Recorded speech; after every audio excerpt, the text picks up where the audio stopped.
I feel like John Wayne. Cutting through on a red horse. I'm switching lanes. I had a dream that we was free from number 8. That Conor Gallagher and Caicedo pivot would work.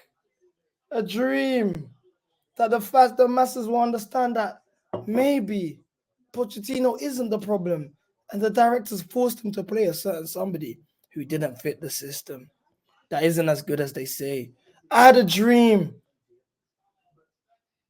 that we have free-flowing football, that we keep clean sheets once again, that this sassy Booker T will be out of my team, my starting 11. I dreamed of this. I was ridiculed for these dreams. I had a dream that Conor Gallagher would be appreciated by the fan base.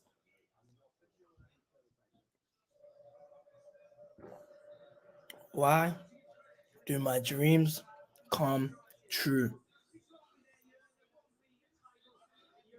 Why do my dreams come true? I'm drinking an Echo Falls, guys, in case you guys are wondering, because it makes me feel sexy. And the football that Chelsea played today, and they played this past week, has been sexy, scintillating, build up, beautiful. Madueke on the flanks, I've been critical of. He's proven me wrong the last couple of games. Hopefully he improves more. Got the goal and the assist. Credit to him for laying the ball off to Jackson and feeding his striker. Something that I would like to see Sterling do in the past, which he didn't, i.e. Wolves, i.e. Leicester. That cost us in the past.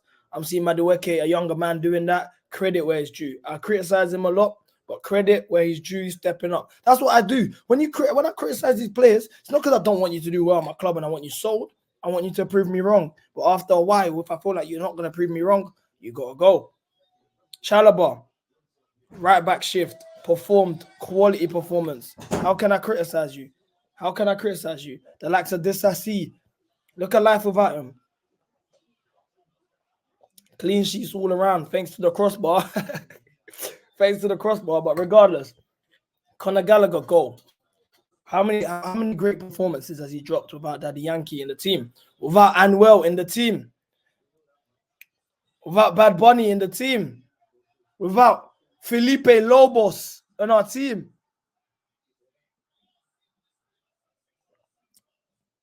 But I have agendas, right? It's clear as day. But I have agendas, right? Jackson, take off and bow, son.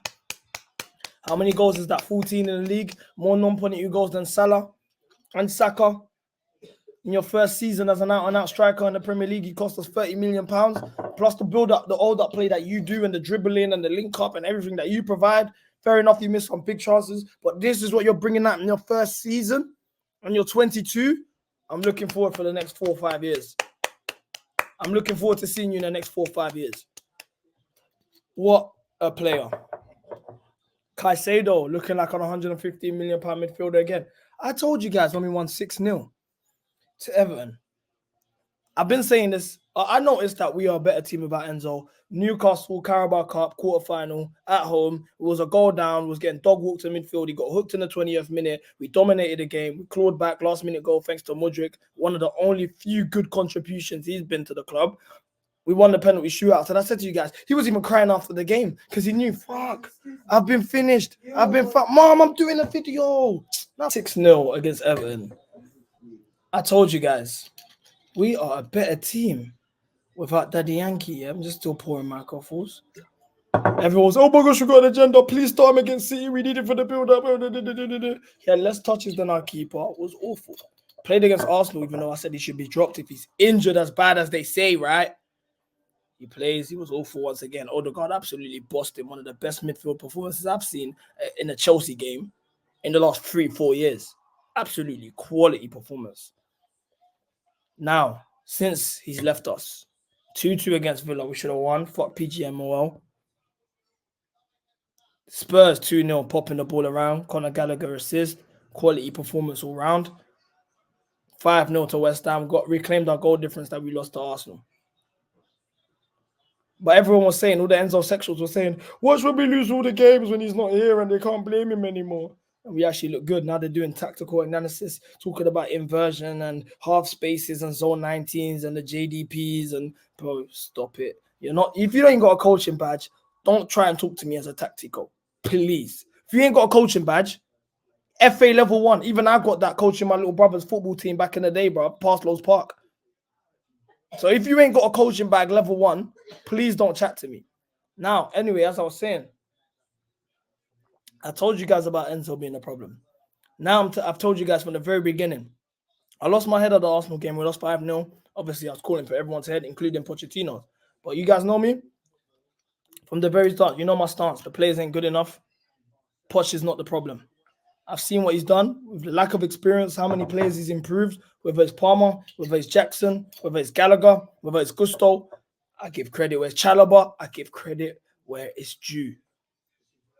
He deserves a chance to finish his season, bringing some experienced players. That means contract, bringing some experienced players, i.e. a Gyökeres, a Paulinho, a Xabi Simons, a top centre-back, a left-back, a keeper maybe. Haven't let him end this under 25 models because he's actually calling out the directors. He's publicly calling out the directors, saying, "Yep, this model needs to change. I want experience. Look what Ancelotti said the other day. Ancelotti said, "I came to coach Real Madrid, not to play youngsters." That is standards a top coach requires. But I'm not gonna get into all of that because we won the game, bro. 5-0. Life's good.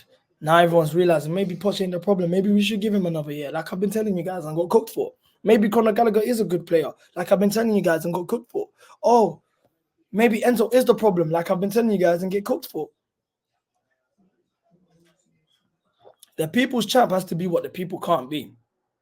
Now, do I think we get Europe? When I say Europe, I mean Europa League. And I want Europa League. Why I want Europa League, I'll make it very clear. One, the likes of Hudson-Odoi and Loftus-Cheek blossomed in the Europa League. That's how you get experience. We've got a young squad. They can get used to European football at a higher level as a group and prove themselves, i.e. a Tyreek George, or Chempong, whoever, the next batch of pure profit, ideally. Do you know what I mean? Now, as this current squad stands, not the summer window if we bring in players, as it currently stands, I don't see us finishing in the top 4 next year. We've got a 100% record as Chelsea in the Europa League. I look at the Carabao Cup. We went to the final this season. We went to the semi-final of the FA Cup. I look at that as a whole in totality, and I'm like, you know what? We're still a cup side. So it's more realistic for us to try and win the Europa League and get to the Champions League through there than it is to finish in the top 4. So I want Europa League football. Do I think it's possible? I look at our remaining games. Brighton, Forest, Bournemouth. If we don't win those 3 games, we don't deserve Europe. Point blank. We already bottled it. Sheffield, Burnley, that cost us. Brentford, that cost us. At the end of the day, regardless, those 3 fixtures will cost us and where we stand in the league. So if you don't win these remaining 3, you don't deserve Europe. Newcastle are yet to got the easiest out of everyone. They're yet to face United. United got Newcastle and Arsenal. Now, I would ideally want a draw between Newcastle and United, and then a draw between Arsenal and United, because I don't want Arsenal getting 3 points on them, and the league, it might be a bit techie. God knows what Man City got going on. But that's what I got going on there in terms of Europe. Up the Chelsea, life without Daddy Yankee is beautiful. I'm back in my Echo Falls because we're playing sexy football. I'm feeling sexy. I'm tipsy. I'm going to be away. I booked a trip to Malta tomorrow. So in terms of streams and stuff, I'm going to be a bit less active. But yeah, I'll try and keep up. I'll be back midweek and we go from there. Up the Chelsea every time.